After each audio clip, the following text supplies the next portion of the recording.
सतीश अग्रवाल उपस्थित हूँ आपके साथ एक बार फिर संवाद साधने के लिए।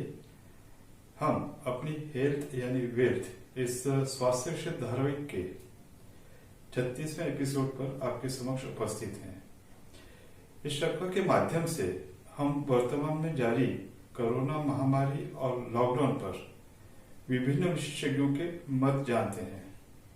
हम अपने आप को बड़ा भाग्यशाली मानते हैं कि आज हमारी बातचीत जेसीआई के पूर्व अध्यक्ष अरविंद जी घोष से हो रही है, जो उम्र में तो सीनियर सिटीजन पर जिनमें अभी भी युवावस्था की एनर्जी और एंथुसियाज्म उत्साह वैसी की वैसी जारी है। सर मूल अमरावती के थे और फिलहाल अभी गुजरात में रह रहे हैं। सर, स्टूडियो में आपका हार्दिक स्वागत है। सबसे पहले तो आपसे जो प्रश्न हुआ है कि वर्तमान में जिस कोरोना महामारी की चर्चा हो रही उसको आप किस परिप्रेक्ष्य में देखते हैं? नमस्ते डॉक्टर साहब। मैं चिंतित नहीं हूँ, क्योंकि हमारा जो एडमिनिस्ट्रेशन है उन्होंने जिस टाइप से हमें कहा है, जो कि अलग अलग रहने का हमें जीवन पद्धति, जीवन शैली को अपनाना है, सोशल डिस्टेंसिंग को रख के हमको कोरोना वायरस को कंट्रोल करना, वो हम कर रहे हैं। और ये सीधा दिखता है जो जितने भी डेवलप्ड कंट्रीज़ हैं, so called developed countries, Europe, America, यहाँ पे जो मृत्यु दर है वो 1 मिलियन मतलब 10 लाख में 250 से लेकर, तो बेल्जियम ने तो कमाल कर दिया, वहाँ 450 तक पहुँच गया है पर 1 मिलियन। इंडिया में वहाँ पे आधा भी नहीं है, इट इज़ 0.4।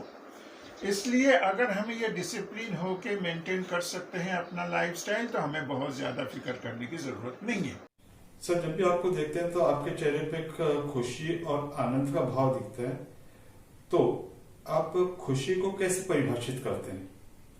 खुश कोई बता नहीं सकता है जो ये प्रेस्क्रिप्शन ले लो, ये दवा खा लो, ये बाजार में जाके एक थैला खुश लेके आओ, ऐसा हो नहीं सकता। ये एक लाइफस्टाइल है। मेरे हिसाब से अगर आपके पास समय नहीं है तो आप खुश हैं। अगर आपके पास बहुत ज़्यादा समय है, इसका मतलब आप खुश नहीं हैं।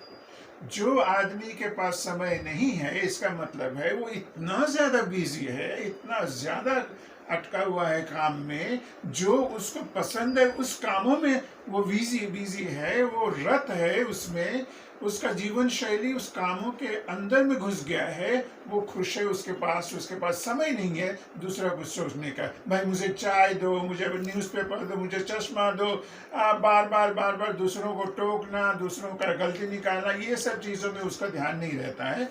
वो अपने जिंदगी में समय का जो उपयोग है वो करते करते सोचता है, जो भाई मेरे पास तो बहुत कम समय है, ये इतने कम समय में मुझे इतना सारा काम करना है, कैसे करूं मैं?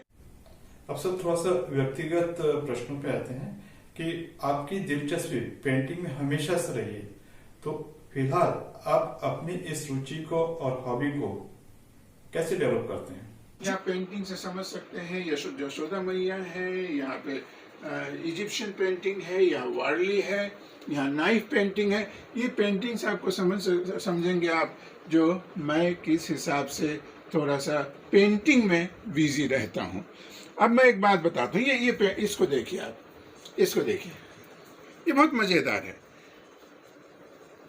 ये कैसे बना है, ये अगर आपको बताऊं तो आप विश्वास नहीं करेंगे। एक प्लास्टिक का टेबल क्लॉथ था, वो फट गया था, तो मैडम ने वो वहाँ पे जो बेसिन है, आपको दिखाऊंगा, वो बेसिन के नीचे रख दिया। अब उसको तो फेंकना है।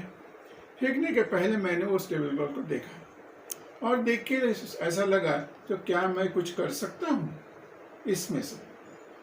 तो आपको बताऊं, आप इधर ये फिर से आपको ये बताऊं, ये उसका बॉर्डर था, ये उसका बॉर्डर था। अब मुझे क्लिक हुआ, जो ये बॉर्डर का हम कुछ कर सकते हैं क्या? तो मैं ये बॉर्डर को बहुत सारे हिस्सों में काट लिया, और काट के आपको ये 1, ये 2, ये 3 और ये 4, 5, 6, आप इसको देखिए, ये 3 हिस्से में बटा हुआ, but this is same, it is mirror image. यहाँ पे 3 है, यहाँ पे 3 है, इधर 2 है, इधर 2 है, इधर 3 है, इधर 3 है। ऐसे हमने 3 हिस्सों का एक वन पीस हमने बनाया। मतलब ये हुआ, जो आपके पास अगर इनोवेशन का ताकत है तो आप जरूर कुछ ना कुछ नया आप कर सकते हैं। ये वार्ली है, ये नाइफ पेंटिंग है, और ये लिलीज है, मदर है, वार्ली है, ये इजिप्शियन पेंटिंग है। ये इसको देखिए आप, ये है फ्यूजन। फ्यूजन है, पहले जमाने में आपको मालूम होगा, जो पहले खीले ठोक के ये पेंटिंग बनाया जाता था। ये सूर्य मंदिर है जिसमें खीले से सूर्य को बनाया हुआ है, और ये वार्ली है, सेम कैनवस के ऊपर ये वार्ली है। मतलब कंटेम्पररी और एंशियंट सब एक साथ मिलकर फ्यूजन बनाया गया है। ये मेरा स्टूडियो है। अनफॉर्चुनेटली यहाँ पे किसी का प्रवेश नहीं है, क्योंकि ये इतना उल्टा पुल्टे हिसाब से रखा हुआ है, ये अगर किसी ने हाथ लगा दिया तो मेरा पूरा सिस्टम ही बिगड़ जाता है। तो मित्रों, आज हमने आदरणीय अरविंद जी घोष से बात की।